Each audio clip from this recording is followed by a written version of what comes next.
Pro Wrestling Spotlight, presented by Hami Media and the Pro Wrestling Reflection, where we discuss the very best of the best in pro wrestling history. And what you gonna do when Hulkamania and the largest arms in the world run wild on you? The two soundest wrestlers in the World Wrestling Federation, maybe in the history of the World Wrestling Federation, are right here, right now. Mr. Perfect and the excellence of execution, the Hitman. WrestleMania weekend isn't complete without the Heartbreak Kid, and he is on his way. He put hard times on Dusty Rhodes and his family. They think they got the answers. I change the question. You will rest in peace. Get used to it in Ric Flair. Who you're looking at, the man. It's man! What the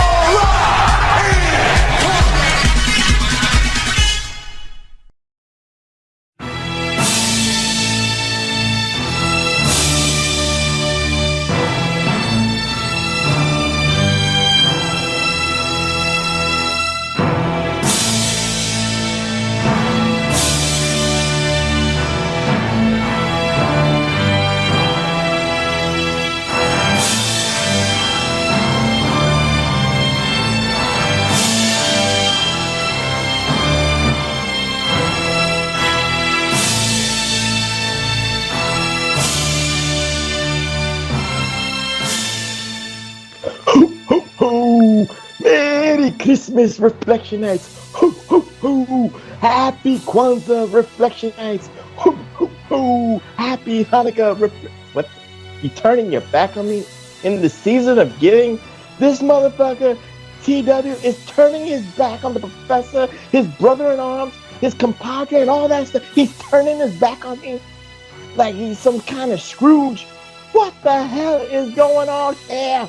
My goodness, it's the Merry what?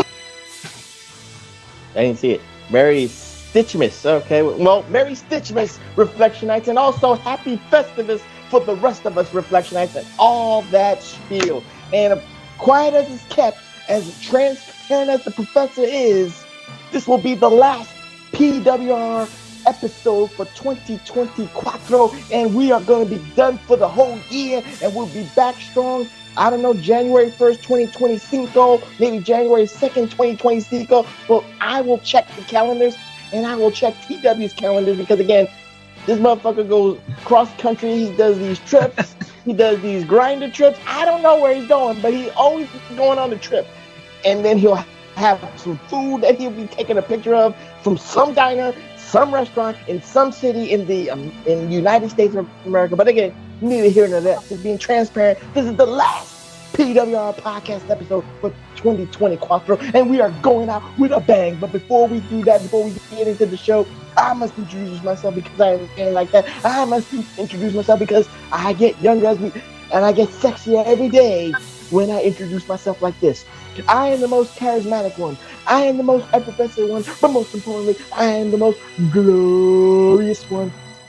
The only objective man in this IWC, YWC, and solitary confinement PWC punditry.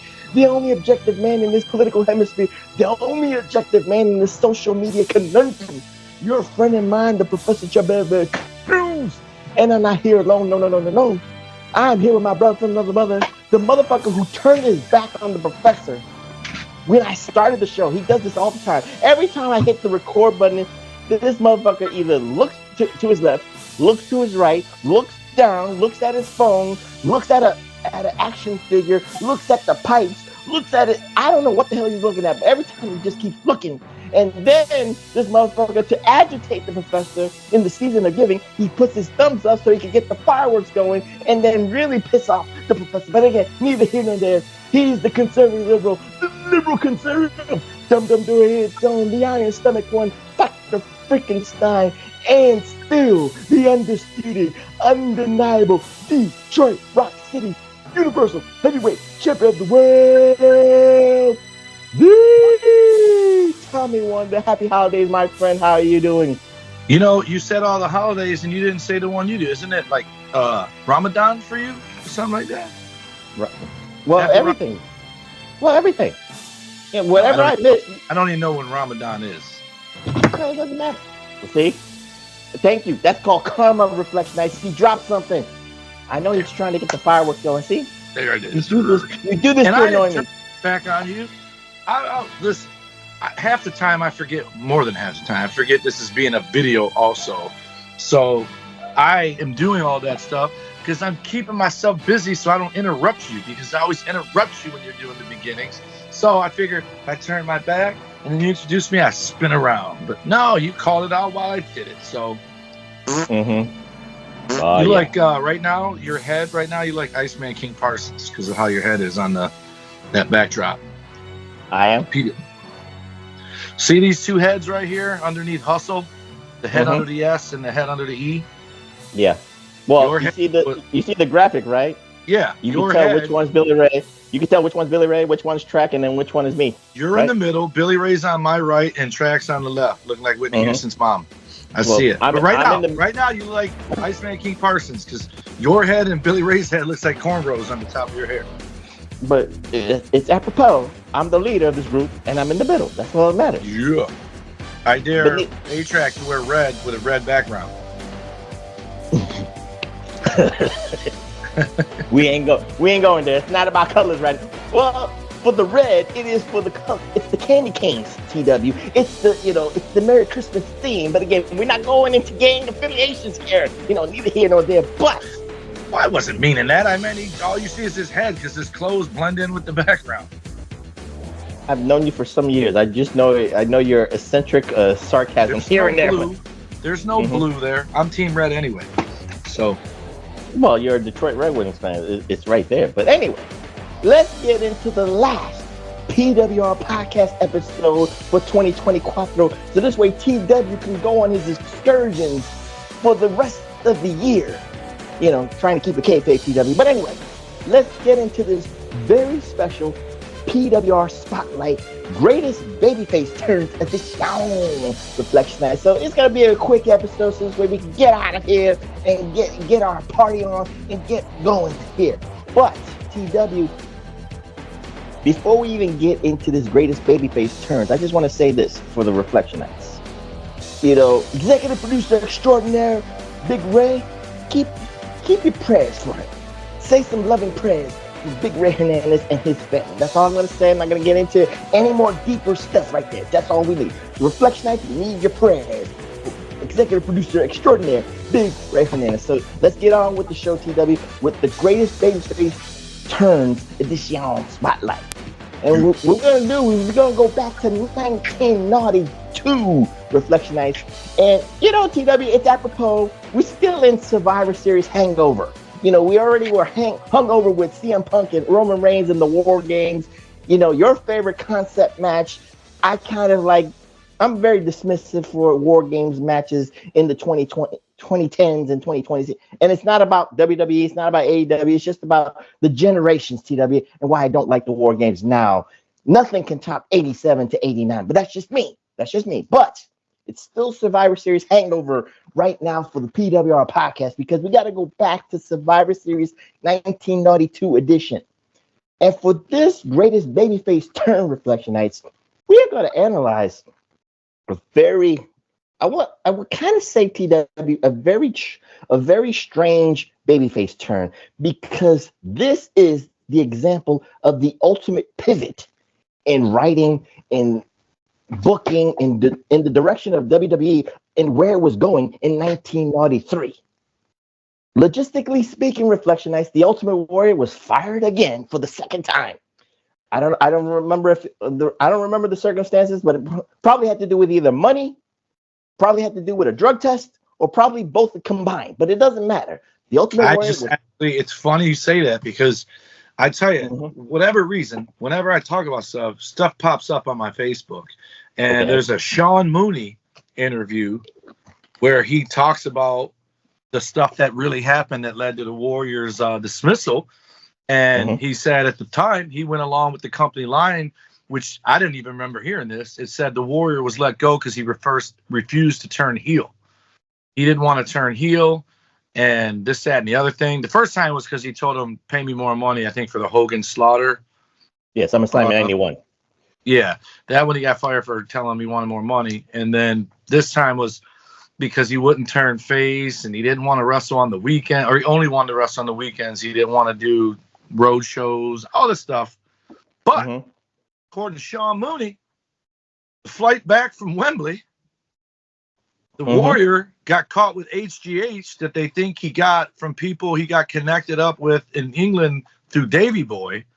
And when he landed, that happened. Some other stuff happened. And that's right when the Fed started coming after McMahon for the steroids and everything. So they fired Warrior to get him away from Vince because of the indictments that were coming. They didn't want him around with the HGH allegations and stuff like that. Fire Bulldog after he did the honors for Shawn Michaels too. Yeah, and that was wasn't it? No, that was Bulldog Brett. No, after Bulldog Brett, he still had the title, but he had to drop the title very unceremoniously quick to Shawn Michaels. So but again, the two of them got caught up in HGH, like crossing countries with it, which is funny because I never heard that ever.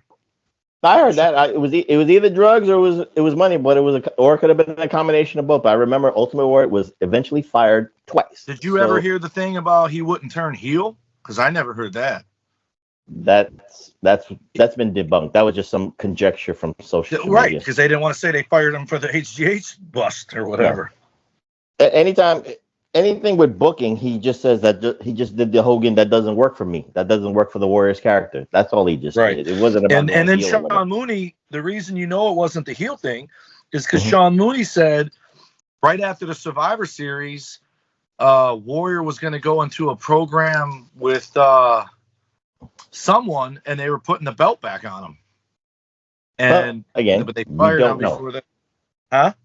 We just don't know where it was because the WWE at that point, TW, had to pivot for many different reasons, whether it was the steroid trials where they had to give Brett the belt and give Brett the shine, so this way he could go away from the big guys like Hulk Hogan and give it to the smaller guys like Bret Hart and kind of like who also dabbled into gimmick. So again, well, they had to try to go to the natural, the natural bodies of Bret Hart and the natural bodies of Shawn Michaels. The only drugs that they were taking was alcohol. That was it. And bro, some cocaine. They both did. I'm just saying. They might not act like Warrior, Luger, and Hogan, but they did steroids. I'm just saying. Look at Shawn the Rocker and then Shawn the singles guy. Matter of fact, look at Shawn the singles guy when he first turned singles. I'm with you, but I'm just going by what Vince McMahon was trying to do to smoke mirrors. Yes, smoking mirrors. But anyway, they had to do a lot of pivoting Reflectionites. So one of the biggest pivots was, the fuck you doing, man? I'm itching, man. You can't be itching that much, man. Reflectionites. This motherfucker was not itching before I hit the record button. But somehow, because I hit record, every facet of his body is itching. I don't get it. Let me just get into my diatribe here. So TW, the main event of Survivor Series 1992 was supposed to be the Ultimate Maniacs against Ric Flair and Ramon. So it was set. Macho Man was still having his heated feud with Ric Flair and all that stuff. He lost the belt to Ric Flair, and then again, we don't have to talk about the pivoting. But because of the Ultimate Warrior getting fired, this is where it gets interesting for this babyface turn, TW, because there's two facets of this babyface turn. We're going to talk about the primetime wrestling part of the babyface turn for Mr. Perfect, Kurt Hennig. And then we got to talk about the Survivor Series match itself with the Perfect team against Ric Flair and Ramon, because there was a very intricate point in that match where he kind of went heel a little bit and then turned face again. But let's just focus on the task at hand, TW. And we're going to go into primetime wrestling because, again, what's interesting about primetime wrestling Reflectionites was that this episode, this was actually probably a couple of days before the Survivor Series was about to air. So now you got to do, let's say, an average of 3 days booking. 3 days booking, and try to change the facets of the booking of WWE for the next couple of months, TW. So with that being said, We were going into primetime wrestling. It was Vince McMahon. It was Hillbilly Jim. It was Hacksaw Jim Duggan. It was Bobby the Brain Heenan. And lo and behold, it was Mr. Perfect Kurt Hennig, TW. And they were giddy. They were celebrating the fact because they heard from the grapevine. They had insider scoop news. And they knew what Vince McMahon was going to announce to all of the WWE universe, that Ultimate Warrior had to pull out of the match at the Survivor Series. So you see a giddy Bobby the Brain Heenan, and you see a giddy Mr. Perfect Kurt Hennig. So the funny thing about this babyface turnout, I wanted to say, and then you can chime in here. Remember, with primetime wrestling, there is no fans. Primetime wrestling is a 2-hour show. So basically, you got to do a kind of like, you kind of like doing a soap opera type of turn. And you're using your 2 hours allotted time in this show for Mr. Perfect to turn a babyface. So what say you, TW, about the parameters of the first babyface turn for Mr. Perfect in primetime wrestling? Because again, when we start, Bobby Brain Heenan and Mr. Perfect were laughing. They were almost celebrating. They wanted to, like, if they had wine, if they had like champagne, they would be popping bubblies just to celebrate the fact that was going to be 2-on-1 between Ric Flair, Razor Ramon, and Macho Man Randy Savage. What say you, TW?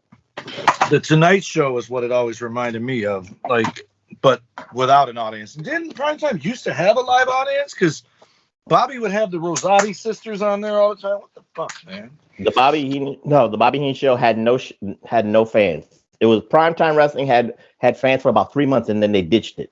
Yeah, like a little studio audience, like the Phil Donahue show or something like that. It would be a little small little audience. The Omni TV tapings, but yeah, it's funny because I watched the highlights of the match. I didn't watch the actual whole match, and it made me aware of the fact that I had never seen it before. Because back then, if you didn't buy the pay-per-view, you just didn't see the shit. And by '92, I'm 19 years old, 20 years old almost, and I'm not renting Coliseum home videos no more. I'm out chasing skirt in Canada. So it's about a year before I started training to wrestle. So, you know, I'm not into it as much, but I absolutely was familiar with it. All Things Warrior, come on. I just remember being angry that the Warrior was gone again, and little did I know then that would be it until that bullshit in WCW. But anyway, I believe I might have saw this, and I believe the whole thing was dragged out, like Piper Perfect was in on it, and at the end went, oh, by the way, I'm the partner or whatever. I can't remember how the reveal went. Well, I gave you the link to show it. Remember, it's a 2-hour show, but everything I showed you was like every snippet between the interactions between Bobby the Brain Heenan, Mr. Perfect, Macho Man, Flair, and Razor Ramon for all that stuff. So Reflectionites, with that being said, again, they were celebrating. They were, if they had champagne, they would be popping bubblies. Mr. McMahon looked distraught. Hacksaw Jim Duggan looked pissed. Hillbilly Jim looked pissed. And then this was Jim. And then this is the funny thing, TW, because again, with this primetime wrestling episode, Vince McMahon wanted to make the WWE universe feel like this was so important that they had Macho Man Randy Savage in Sarasota, Florida, courtesy of WJUX TV in a studio there. And then, of course, Ric Flair and Razor Ramon, conveniently, Razor Ramon was still in his wrestling gear. They were in Charlotte, North Carolina studios at KNBC studios. But again, neither here nor there. That's just the logistics. But Macho Man was not distraught. He was not nervous, but he had a backup plan. And this was the ultimate pivot because, again, Vince McMahon was asking him, who would you ask to be your partner in this match, in this high profile match against Ric Flair and Razor Ramon?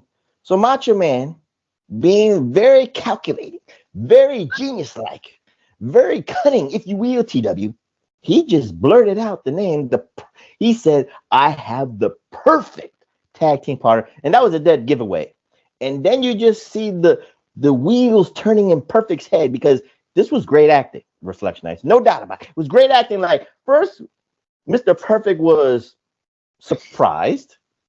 But then with his facial expressions, TW, he was actually felt respected by Macho Man. He was like, oh, you picked me. Out of all the people on the WWE roster, you picked me as your number one draft pick to substitute for Ultimate Warrior in your match against Ric Flair and Razor Ramon. So what say you, TW? Because again, in the beginning stages, Macho Man throws a curveball to Bobby Heenan and Mr. Perfect by actually naming Mr. Perfect as his number one substitute pick. Bobby Heenan is laughing. Bobby Heenan's like, you're so desperate. You're trying to like divide the family, and you're not gonna get us. You're not gonna catch us slipping right now. So they knew. Well, Bobby Heenan was like so like cocky. He already knew that Mr. Perfect was not gonna betray Ric Flair. He was not gonna betray Razor Ramon, and he was not gonna betray the Heenan family. What's the ETW about the scenario here? I do remember that now. And then there's this. I didn't know you sent me that link, by the way. I watched other shit. And so I remember you sending me something. I think I was half awake, and I looked at it, and I thought it was just a picture. You said reference this. And I'm like, yeah, I know. He fucking joined him. But that's hilarious. Now I'm going to watch it after this show. But that kind of defeats the purpose when I wanted you to watch this. Now I want to watch the shit, but I didn't know, dude. When you sent, I swear to you, sent me that thing either mid-afternoon nap or I was already in bed for the night and woke up and went, huh, and saw reference this, and it was a picture. I thought they were in the ring, like that was for Ray. That was for Ray, man. That was for Ray for the thumbnails. And I definitely don't remember you sending me this shit because that's the only thing I remember. But but yeah. I think as the episode progresses, Kurt starts feeling like, wait a minute, hold up. What? I have a situation when I was a younger lad. Something you could probably relate to. I don't do this anymore, and I didn't really do it back then. But I'm in the front seat of the car. Guy's driving. 3 of my buddies are in the back seat. Well, one of them I don't really know as well, but he's best friends with the driver. But I've always been one of the bigger guys, so I always got shotgun. And one of them says, hey, man, you want to smoke some weed? And before I could say no, Dennis and Vince both went, hell no. Tommy don't do that. And I felt like they were calling me out like I was a bitch. So I said, look, you don't answer for me. Give me that shit. And I did. And the driver did. And the dude I barely knew did. And the 2 guys that answered for me did not. And they were answering like they were offended for me, not that they were calling me out. And next you know, the whole world's spinning around. We're at the Four Bears Teen Club, and I remember thinking, oh, this is why I don't do this shit. And I look over at the dude that does it, and I go, hey, man, are you messed up? And he said, yeah. I go, you 2 do this every day. So if you're this messed up, what the hell's going to happen to me? And I got all paranoid, but I ended up getting down. I was good, but that's when I learned my lesson. You don't smoke with people you don't know because you don't know what you be smoking. You know what I'm saying, Iceman Parsons. Can you see your hair right now? Can you see the 2 humps in the top of your head? There's no humps, man. I don't know what the hell you're talking about. Jesus now you Christ. moved. A little decorum here, TW. A little decorum right now because, again, we're trying to get into this episode right now. But am I wrong? I get what you're saying. Mr. Perfect, like, as it went along, started going, hold up. Like, he felt slighted by them laughing. No. Again, remember, again, I get what you're going with your analogy and your experience. But first, we have to remember, this is a 2-hour show for primetime wrestling. So you have to have that slow build. At first, they show matches in between too, right? Of course, but I didn't show you that. Yeah, it wasn't just them talking for 2 hours. That would be boring. No, it was. But again, I just showed you every interaction. I tried to give you the link, but again, you went to sleep. But again, I will give you what was going on. Mr. Perfect was laughing at the offer first. But Mr. Perfect was honored that even Macho Man even considered him as a number 1 alternate draft pick, if you will, Reflectionites. But he was on the side of Heenan. He was the executive consultant of Ric Flair, and he was the running buddy with Razor Ramon. Well, advisor of Razor Ramon. But during this, let's say, 2-hour primetime wrestling Reflectionites on TW, something started to happen because as much as he was honored that he was being picked, of course, he has no love for Macho Man Randy Savage. He has a lot of disdain. He has a lot of mistrust. Macho Man don't trust him, and vice versa. Perfect don't trust Macho Man, so he doesn't know where they're going. Again, he knows he's the perfect executive consultant. TW, divide and conquer. He already knows this. There's a problem here because the MVP of this primetime wrestling episode is, of course, who? TW? Bobby Heenan. Of course, Bobby the Brain Heenan. And then during this episode, TW, Bobby the Brain Heenan kind of like blurts out certain things. It's like he already was drinking the bubbly. He was already drinking the champagne, and the alcohol truths just came out. Mr. Perfect was supposed to just be second in command, second banana. That's the word I'm looking for. Second banana to Ric Flair. He was supposed to be in the shadow of Ric Flair, and Mr. Perfect was dumbfounded. Mr. Perfect was slighted by Bobby Heenan because, again, that history is right there, TW, between Mr. Perfect and Bobby the Brain Heenan. He was the perfect manager for Kurt Hennig that got him to not one, but 2 Intercontinental title reigns, TW. So what say you? Because, again, what I'm telling you right now is not only the facial expression of Mr. Perfect was masterful, but what Bobby the Brain Heenan was doing during this 2-hour primetime wrestling, slipping up, saying you're not even in the league of Ric Flair. You're in the shadow of Ric Flair. You're supposed to, carry the bags of Ric Flair. He actually treated Mr. Perfect like Virgil, if you will, TW. So what say you? Yeah, that's the stuff I was talking about, where Perfect starts going, well, hold up, wait a minute. And something ain't right here. Huh? Something ain't right. No, right. That's like he felt disrespected and appreciated. Not underappreciated, like underdog. Look beneath. Like he wasn't a threat even if he did accept it or whatever. Like, so we're taken lightly. Okay. But the funny thing about this, and I don't know if you were going to lead to this, is the reason Mr. Perfect was all of these things is because he had that Lloyd's of London settlement where he couldn't wrestle no more because of his back. And when the stuff went down with the Warrior, Vince paid back the Lloyd's of London so that Kurt Hennig could wrestle again, because had he wrestled, he would have got the insurance claim. They could have sued him because the claim was that he would never wrestle again. And similar thing was with Brett, when Brett fought Vince at WrestleMania in the street clothes. The caveat was Brett could not take one bump. If he took one bump, he too would have had to pay back Lloyd's of London. I don't think Lloyd's of London is around anymore. I don't know if it is, but But that was all the professional athletes signed insurance contracts in case they got hurt. Now you don't need it because they got guaranteed contracts, so people get paid when they get hurt. But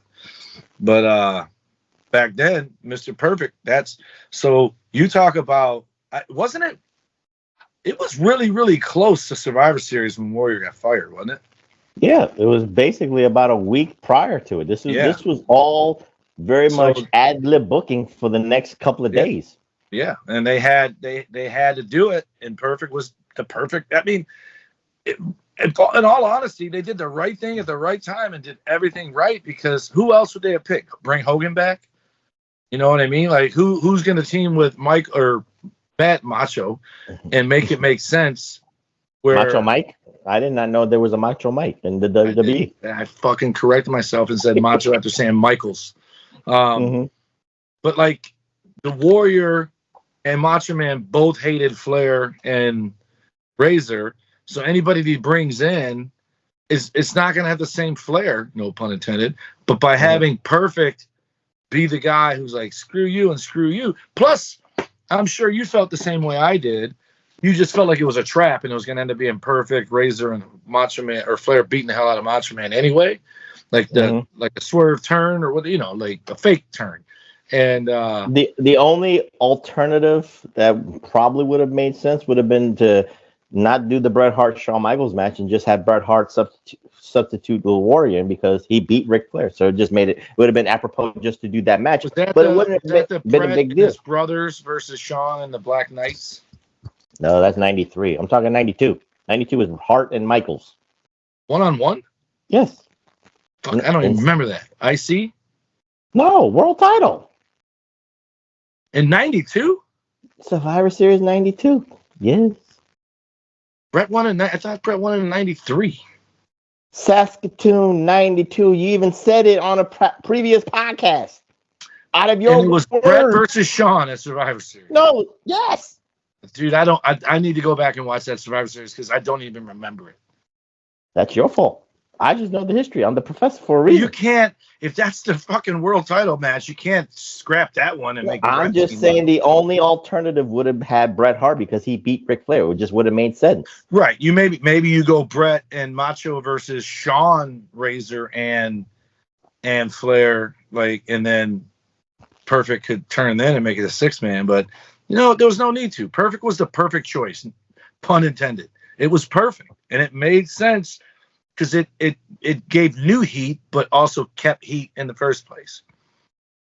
But again, let's go back into the primetime wrestling TW because again, we got to talk about Bobby the Brain Heenan's contributions to this babyface turn. Again, slipping up, saying all this stuff, all this disrespectful stuff. Again, because he says the money train is behind Ric Flair. The money train is behind Razor Ramon. He does not think that Mr. Perfect can hang with Ric Flair. He doesn't think Mr. Perfect can hang with Razor Ramon. After all that history, this is why when you're watching it on TV, TW, it's like as a fan, we're not, we're preteens, teenagers right now. We're like, goddamn, all that history between Bobby the Brain Heenan and Mr. Perfect and all the wars that they had, Heenan family, all that stuff, and the 2 Intercontinental title reigns because of because of that partnership, because of that, camaraderie that they have with each other, just to say all that stuff because the next gravy train of the Nature Boy, woo, Ric Flair is right there in front of you. That's a slap in the face to Mr. Perfect. What say you, TW, about that? Absolutely, man. And it's almost Orndorff like how he's with Heenan and feels undervalued, underappreciated, under whatever, and gets, he turns good versus someone turning on him. You know what I mean? Like a lot of times it's Sean turns on Marty, instant bad guy, right? It's the opposite where, like you said, famous babyface turns or best babyface turns. So, but Heenan, like I said, obviously there's the heat with Razor and Flair, but heat magnet is Heenan. Like it didn't matter. They could have made Hillbilly Jim his partner. Jim Duggan could have been his partner. Heenan would have got it over. Heenan would have been the guy who made the other guy make sense. And he didn't have to with Perfect because just Perfect deciding to say yes is instant heat. It makes sense. But Heenan doing the stuff he did to make Perfect change his mind from going from laughing at the offer to considering it to finally taking it. Heenan caused it. Right.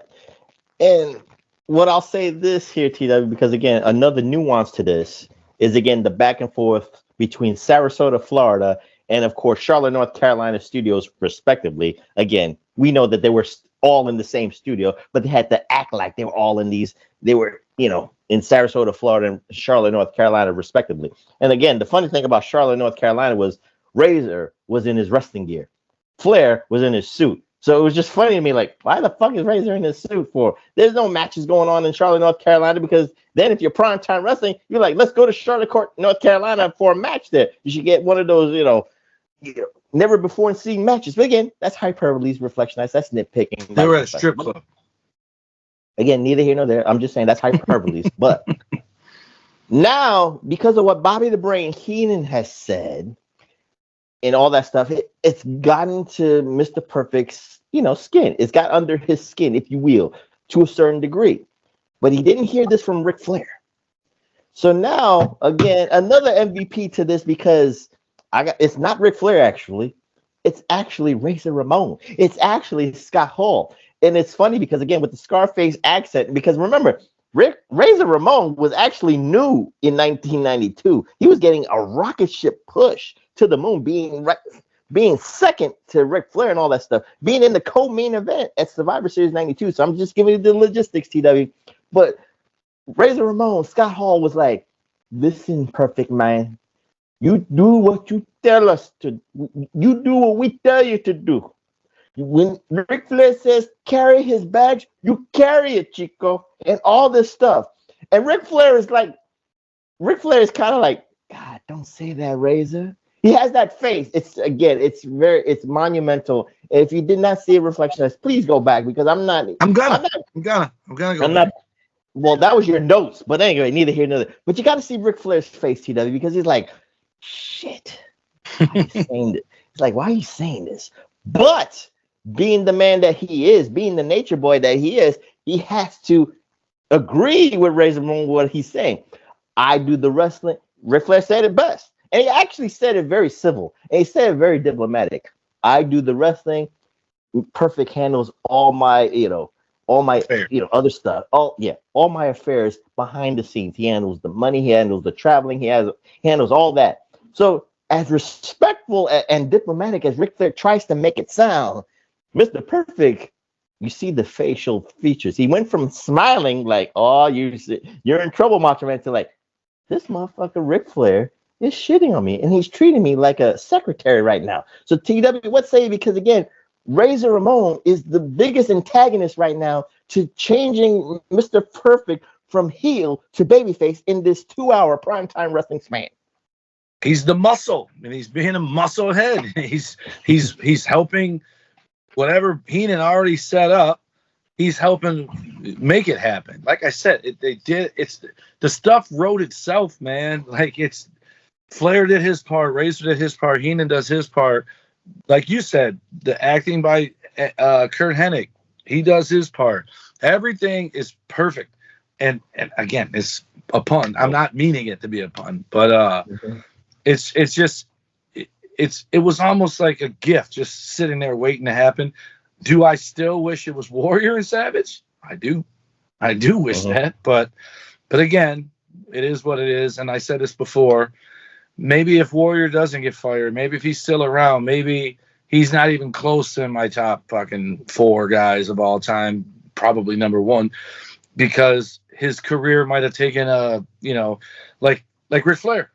If Flair retires in 96, he's on my list. But he did some cool stuff in the WWE in the 2000s, but it all felt old manish, you know what I mean? Like, and then the fact that he's still running around doing shit, the total body of work suffers because you're not adding to it, you're dumping filler into it. And I think the Warrior was lightning in a bottle, and the only thing that bums me out is if Sean Mooney says Warrior was getting a world title push after this, why didn't Perfect? Well, you just answered your own question with Perfect. Lloyd's of London, the insurance is back. He was on borrowed time. You just didn't know. And of course, Mr. Perfect was taking. Dude, no, because he wrestled Ric Flair and retired him, and then went to WCW and wrestled. But he was taking painkillers too. So Perfect could not wrestle that full-time schedule that Vince McMahon needed him to do. But again, neither here nor there. That's just all logistics, and we could always do the what-if fantasy book and all that stuff. So now, the piece de resistance, Reflectionites, is the last couple of minutes because now Macho Man TW is actually not kind of getting into Perfect's face, but he's calling him a punk for some strange reason. He's like, what are you going to do? You going to listen to Flair? You going to listen to Razor? You going to listen to Bobby? You going to be a little bitch right now? I'm giving you the opportunity of a lifetime to make one of the biggest paydays of your wrestling career. That's what they were talking about because Vince McMahon was goading. And again, I have to be fair here. To be fair, we had some other goaders too. And that was Vince McMahon, Hacksaw Jim Duggan, and Hillbilly Jim because they were goading Perfect through this whole 2-hour span. It's like, you know, Ric Flair doesn't respect you, Perfect, right? You know that Heenan doesn't respect you. They are afraid of you. They kept saying this for 2 hours straight, and Mr. Perfect is like, yeah, you're right, Hillbilly. You're right, Jim. You right. Well, he didn't say you're right, Vince, but he was looking at the other like, yeah, you have a point, man. They are afraid of me. They are afraid of Mr. Perfect. Ric Flair is in my shoes. But again, neither here nor there. Macho Man was calling his bluff. He was like, what you gonna do? Yes or no? Are you gonna take the deal or not? And then before Mr. Perfect was about to say yes, guess who had to step in one more time? Bobby. You say you didn't see it, but you actually answering the right question. But anyway, it as a kid. I didn't watch it when you sent the link because I didn't know you sent a link. Yes, I did. But anyway, neither here nor there. But again, Bobby makes one last plea. It's kind of like half a plea and then half of telling Mr. Perfect what to do. You shut up and do what you're supposed to do. And then Mr. Perfect cannot take it anymore. And of course, he turns to Bobby, grabs him by the necktie, and then he accepts the offer of Macho Man Randy Savage for Survivor Series 92. And the way to seal the deal, Reflectionites, was he took a pitcher of water and poured it on Bobby the Brain Heenan's head. And then we got another new term, TW. Do you remember that at least? No? God damn it. I thought I was going to give you 3 for 3 for answering questions. Wet Weasel.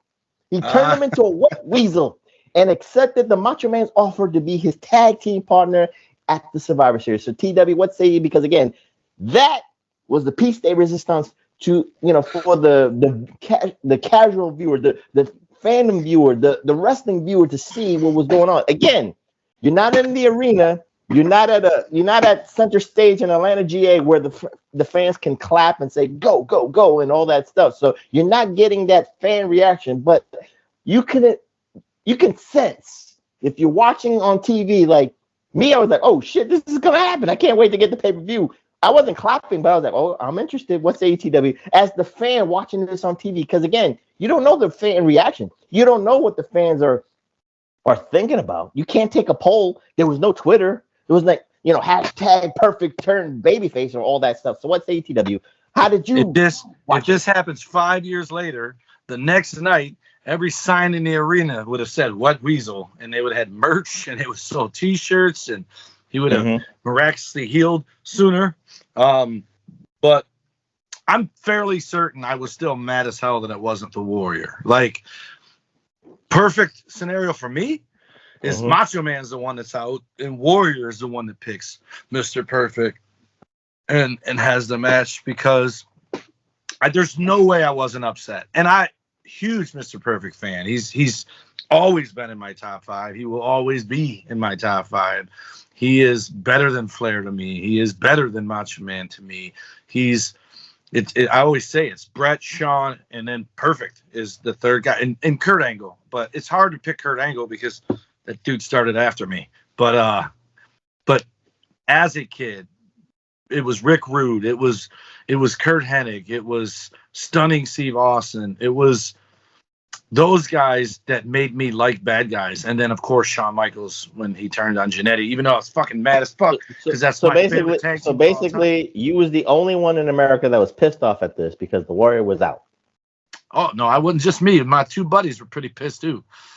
So that's 3 against 1 million fans watching. But that's not a bad. As a Perfect fan, as a Macho Man fan, I was happy that it was him and not Duggan or Big Boss Man or Hillbilly Jim. Fucking Hillbilly Jim, I didn't know was still there in '92. So he must have strictly been a primetime wrestling guy at that point. No, he was a commentator. He wasn't wrestling full time. He wasn't wrestling, is what I'm saying. So now, with that being said, Reflectionites, we got to go into part deuce in this babyface term, because again, it has levels, TW, because we got to at least talk about the match, the Survivor Series match in 1992, that it was Perfect, Macho Man, the perfect team against Ric Flair and Razor Ramon. The Perfect Madness is the name of the team. Don't matter. I don't give a damn. Yeah, it does, because everything I watched said the Perfect Madness.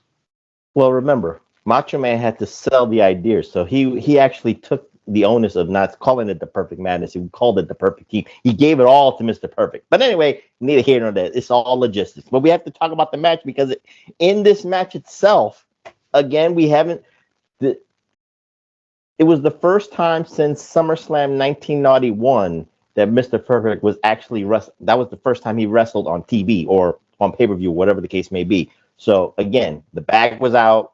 You talked about it, Lloyd's of London, the insurance policy, and all that stuff. So he had to be relegated to being the manager of Ric Flair and all that stuff. So now it was his first time back.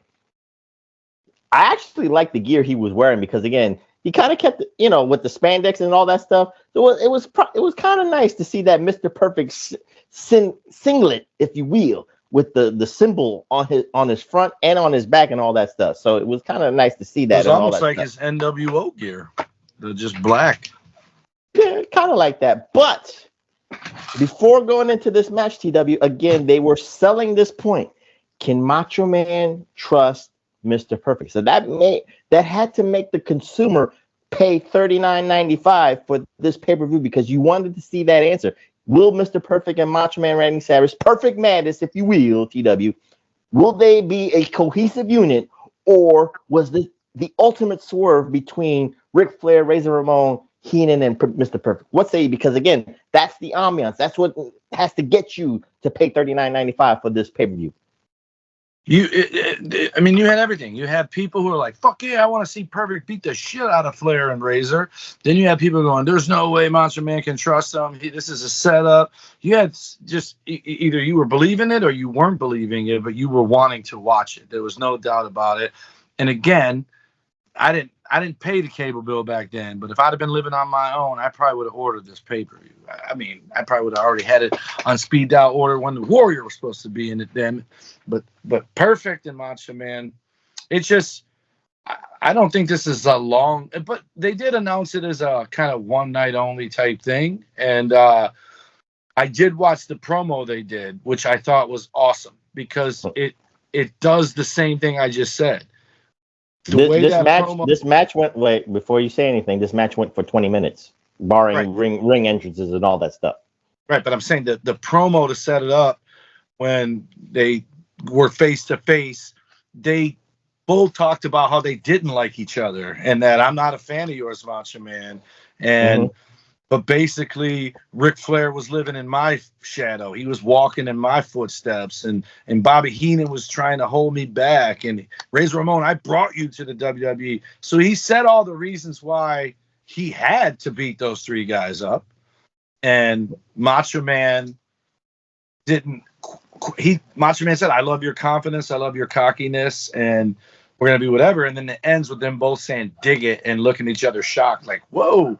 But you still had some trepidation. Is that a word? Trepidation that you thought Macho Man was going to get hosed. And who knew that just 4 years later, he would, by Hulk Hogan dropping that leg on his ass. But you either thought Perfect was legit or you thought Macho Man was being set up. And that interview that they did to sell it didn't change you. Like, you still were like, like Macho Man is whatever, but Perfect's trying too hard. Like, is it a setup? Anybody watching the pay-per-view Refelctionites and TW will attest to this.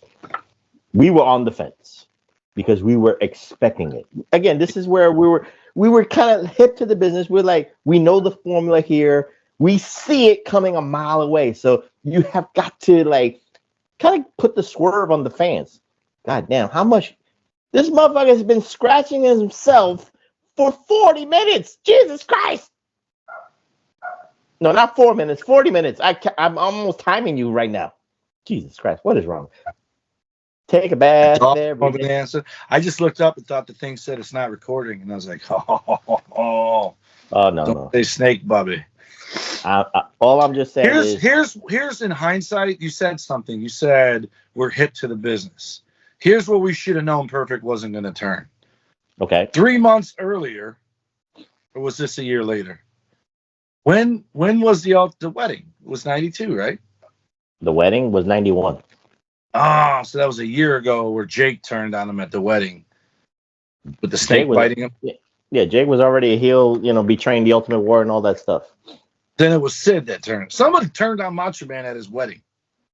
Nobody turned on Macho Man. It was Jake the Snake. It was just the next program. That was all. Yeah. Yeah. Mm-hmm. All right, never mind then. I restrict it for the record. Rewind it and tape over that. But anyway, again, we were kind of hip to the business. We had a feeling. That's all I'm just saying. I'm not saying we were booking this. We just had a feeling. That's why we were interested. That's why we paid that $39.95 to see what was going to happen with this particular match. Again, this was the ultimate pivot. It had to be these four gentlemen to be in this type of situation for us to pay $39.95. Again, the Warrior is out. People want to pay to see the Warrior like TW, and we're not getting the Warrior. So you had to find an ultimate pivot and the ultimate substitute and the perfect substitute, if you will. But during this match, TW, again, things were going swimmingly, but then there was, again, the babyface, Macho Man was down. Macho Man was out. Macho Man was, kicking out of all these finishes by Ric Flair and Razor Ramon, respectively. And then there was a point in the match where Mr. Perfect went to the back a little bit. He just peeled away. He didn't that was kind of like he went from babyface. It was the ultimate babyface turn. Then it turned into the ultimate heel turn. And that was like, oh, there you go. But he did not do anything physically to Macho Man. He just left. He was like, I don't want this. I don't want to do this anymore. So that TW, here's a not a two-part question, but here's a kind of interesting question because, again, some heel turns, you don't have to do anything physically. This is a great heel turn, if you will, but you got to be, the other side's got to be a part of it. Ric Flair looked bewildered. Razor Ramon kind of half smiled, but he did not know where Mr. Perfect's allegiance was. Bobby the Brain Heenan was commentary gold here, like, whoa, he's back in the fold. He's back with us. Yes, go back, get out of here. Macho Man doesn't like you. I never trusted Macho and all that stuff. So what's ATW? Because again, this is great acting by Mr. Perfect. He's questioning himself. Is he questioning his athletic abilities? Is he questioning, can I beat Ric Flair one-on-one and all that stuff? How do you analyze what Mr. Perfect did before he went back to help his tag team partner? He's probably thinking, perfect team, this guy's a scrub. He's getting his ass kicked. I can't even get in there. I can't do it. Or his back's hurting him. He's like, man, what was I thinking? I thought I could do this again, but this is hurting me. I can't go. My back. This is why Lloyd's in London paid me to stay home. So it could have been one of either two. Or it was to give Macho Man that rah, like, oh, you leaving me too, motherfucker? And make him mad and make him hulk up and make Flair and Razor overconfident before he finally came back and handled business.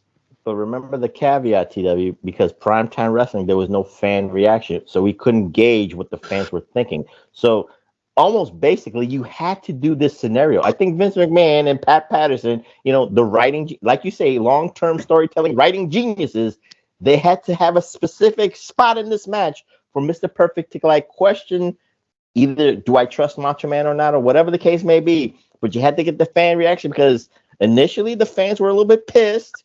They were booing Mr. Perfect, but again, it was not just Mr. Perfect alone. They were booing Heenan, they were booing Razor, they were booing Flair, and then of course Macho Man would be all alone, just like Johnny Gargano and all that stuff. The ultimate hero, if you will.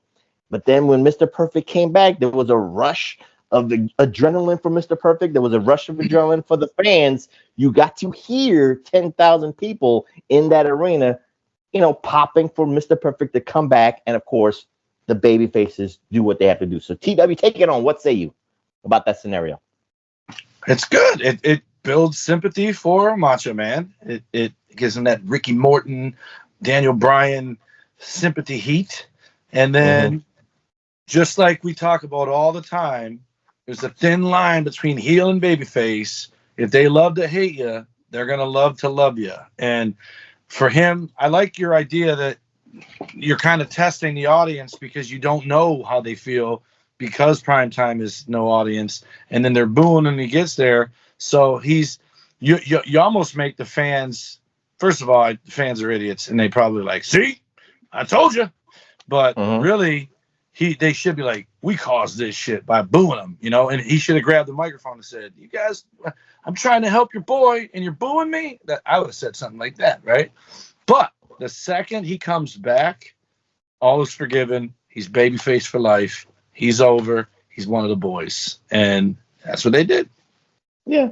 So in the end, Refelctionites, again, TW, there's nothing really left to say because, again, after this match, then it's Perfect and Flair. So we got a kind of like a dream match feud, but it only lasted for a couple of weeks because, again, Ric Flair was on his way back to WCW, and then the loser leaves Raw match happened in 1993, and then of course weeks later Ric Flair is back like nothing ever happened in WCW, being again 16-time world heavyweight champion. So it was an untapped potential feud between Mr. Perfect and Ric Flair, and of course Mr. Perfect's back keeps giving out on him, and then he took the money years later to join the NWO and all that stuff. So TW, put a bow in it.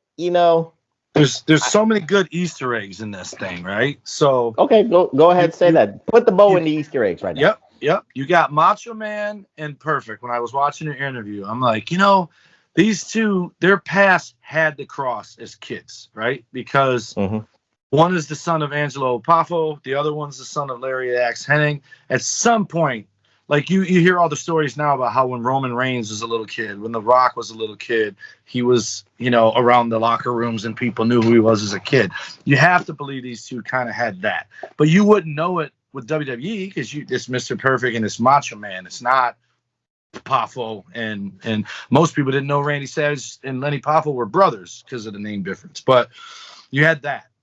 Then you have the Minneapolis connection of Flair being from Minnesota before making his way to Charlotte, and Curt Hennig from Minnesota. But the ultimate, and I don't think this crossed anyone's mind back then, with the few exceptions, like maybe you and me, Scott Hall and Curt Hennig were the AWA World Tag Team Champions together, and they were like the big babyface team before the Rockers came in and took it. You that's not really an Easter egg. That's just our fandom that we can just go back and really like talk about all this But stuff. I'm saying, when you look at this match, you think of it as Macho Man and Mr. Perfect versus Ric Flair and Razor Ramon, and just that on the surface. But you realize there's so many layers to this onion that they didn't talk about those things, which, by the way, I haven't shit on AEW this week, and I'm not gonna. But I have to shout out someone. I just watched it yesterday. I didn't watch it live. I finally got to watch a replay yesterday. One of the best promos I have seen in the modern day was Brian Pillman's kid. I hate the fucking Lexus King name. I hope they're building up to him accepting that he's Brian Pillman Jr. and that's why that's what he needs to figure out to finally break out of this whatever dark cloud is hanging over him. I hope that's where they're going. That promo, he looks so much like Pillman, finally, because I don't always see it, right? I get it, the build and everything. But he reminded me of Lex Luger when he was doing the promos, when Lex actually did good promos. And the tie of, remember I told you, Lex was my idol, but when I saw Pillman, I'm like, I'll never be 6'6", but I can be like Pillman. I just didn't work out. Pillman was always a smaller man's Lex Luger to me, and more attainable. And his kid, finally, I think I guess it is a shot at AEW, because what could have happened there is about to happen in NXT. I think that dude's got a big, bright future, and that would have been an awesome add, Pillman, to this little feud right here, but it was too soon. But I liked all the Easter egg stuff. It's obviously watching it in hindsight that I'm thinking about all that stuff while they're, because I never even once thought about the Sons of Wrestlers part until I watched that interview. And it's good stuff. And it ended in a schmage. The Perfect team won by disqualification, yet the highlights I saw was Mr. Perfect teeing off on everybody with chairs. So I don't know how they won unless he took the chair first and then got it and then started T-boning people with the receipt. Well, you don't have to get into the logistics, but they did win. And then, of course, like I said, they were continuing the Perfect and Flair feud just for a couple more weeks until Ric Flair went back to WCW with all that stuff. So with that being said, there's nothing left. So we're going to close out 2020 Quattro, and we are done, TW. The Christmas gift I'm giving to you is that we did not hit 2,000 or 200 or whatever we're trying to hit. Well, that's 90 day one. I'm trying to hold out. Like I said, maybe I can hold out until 2026. And again, I don't know where Donnie, slide into his DMs, TW. You do me that favor. See where he is. My man Donnie messages me every day on Snapchat, on Instagram. He sends me nice, thoughtful things, saying he's grateful that I'm in his life and the feeling is mutual. Of course, but ask him one question. Where are you? Where are you in the PWR hierarchy in binge watching or binge listening? What episode are you on, sucker?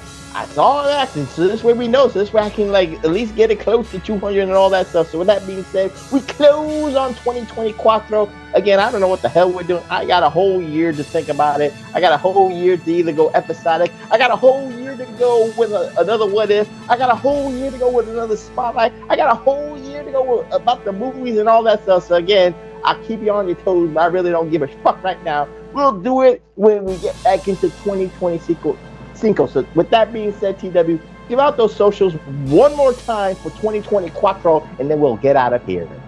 Pro Wrestling Coalition Network sponsors us at the PWC Network at podbean.com, as well as the Hameen Media Group at podbean.com, HMG at channelattitude.com. Our show's on X at PW Reflection. You can catch Big Ray Hernandez. And again, thoughts and prayers out to him and his family. Tough times. It's always tough. It's even tougher at this time of the year, but we're pulling for you, big brother. And you can find him all over the social media aspects at Big Ray Hernandez. And every Wednesday, you can catch him live on the Next Level podcast. You can catch me on Instagram and X at Tommy119, Snapchat #Wonder. The other X and TikTok are at The Tommy Wonder, Facebook.com/Tommy Wonder. And if I figure it out, we're going to put this show on Rumble, so you can catch the video there. I just have to figure out how to put a video on Rumble that's already recorded, because the only thing it's letting me do is record a video, and I ain't screen recording a full episode of our show. So the backup plan, Professor, was I was thinking about, I'll start putting it on True Social. That's the one that I have a lot of followers. I have a grand total of 0 followers on Rumble, and I only follow 3 people. So look for that in the new year. And then always you can find Big Vito and Noel at the Big Vito brand on TikTok. You don't stop. Alrighty. Well, if you want to put it on Truth Social, go ahead. If you can upload a video that easier, go ahead. I don't give a damn. Just as long as it's figured out. I want to do it on Rumble. It's a video platform. It's just there's nowhere. So, and I looked this up. When you know go to share a video, remember how you said share this? When I hit share, it has all these options, and then I hit this for more. And Rumble does not come up in that menu. They will not let you share Rumble. You right click the link. Yes. And then you hit paste. And I can't do that on Rumble. You have to hit record a video. I'm talking about just other platforms. Your True Social. Yeah, I'm gonna do it on True Social. Rumble. You know what you do with Rumble? Go on, type on Rumble. How do you upload a video to Rumble? That's it. Just like YouTube. I tried that, and then it sent me fucking videos that people made about some other shit. You're just not typing the right algorithms. But again, I'm gonna figure it out. I was on the shitter when I was trying to figure out on this tiny ass phone. I'm gonna break out the iPad. I'm gonna try it on the iPad. Okay, you got a whole year. Again, you got plenty of time, a whole year. But anyway, you can find me on the X at PWSOPROF. That's PWSOPROF. Of course, I'm on PWSOPROF.bluesky.social. So I'm on the other side. I'm sharing videos there too. And if this gets uploaded by that slow ass motherfucker, he's got a whole year to upload multiple videos. It'll be on the PWSO YouTube networks. Follow my brothers in arms, Billy Ray Valentine at Obi-Wan You Know Me, and of course, the King of the Reactions, 8-Track Brown at the number 8, TRAC Brown. Again, I don't know what we're doing. I got a whole year to think about that to entertain all the Reflectionites. With that being said, I'm the Professor. That's Mr. Wonderful, Dum Dum Dewey. It's on the Iron Stomach One. Dr. Freaking Stuff. What the hell, my God? Jesus. Dan Orlovsky's going to steal a lot of shit from you. But anyway, he's the Detroit Rock City Universal Heavyweight Champion of the world. Tommy One is saying good night, and we'll see you next year in 2025 on the PWR podcast at the Hameen Media Group at podbean.com. Peace and Happy New Year. It ain't working now. You're supposed to speak. Jesus Christ.